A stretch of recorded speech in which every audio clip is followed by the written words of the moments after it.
मुलुंडमध्ये मेट्रोचा स्लॅब कोसळून एका व्यक्तीने त्याचा जीव गमावल्याची बातमी समोर येते। मुलुंड येथील एलबीएस रोडवर ही घटना घडली आहे। आज दुपारी मेट्रो प्रकल्पाच्या बांधकामादरम्यान ही घटना घडली आहे। सिमेंटचा स्लॅब कोसळण्याचा हा भयानक प्रकार घडल्याचं समोर येत आहे। हे दृश्य तुम्ही बघू शकता की हा स्लॅब कोसळून थेट ऑटो रिक्षा आणि कारवर पडलाय, त्यामुळे मोठ्या प्रमाणामध्ये या वाहनाचं नुकसान झाल्याचं पाहायला मिळतंय। एकाने त्याचा जीव गमावलाय तर यामध्ये 3 ते 4 जण जखमी असल्याची माहिती समोर येते आहे। आज दुपारी ही घटना घडली आहे, त्यामुळे परिसरात मोठी खळबळ पसरल्याचं पाहायला मिळतंय। मोठ्या प्रमाणामध्ये गर्दी या ठिकाणी जमल्याचं पाहायला मिळतंय। जॉन्सन्स अँड जॉन्सन्स कंपनीजवळ ही घटना घडली आहे।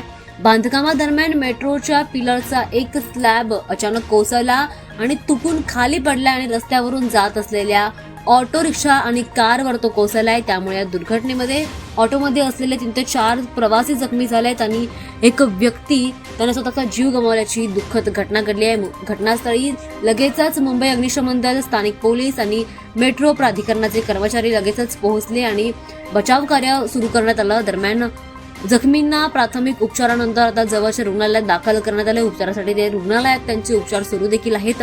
पोलिसांनी वाहतूक नियंत्रणात आणण्याचे प्रयत्न केले, तर मलबा हटवून रस्ता पुन्हा उघडण्याचं काम इथे सुरू होतं। दरम्यान या घटनेमागचं कारण अजूनही समजलं नाहीये, मात्र पोलीस सध्या प्रकाराचा तपास घेत आहेत। या घडलेल्या घटनेनंतर आता परिसरामध्ये मोठी हळहळ पसरल्याचं पाहायला मिळतंय।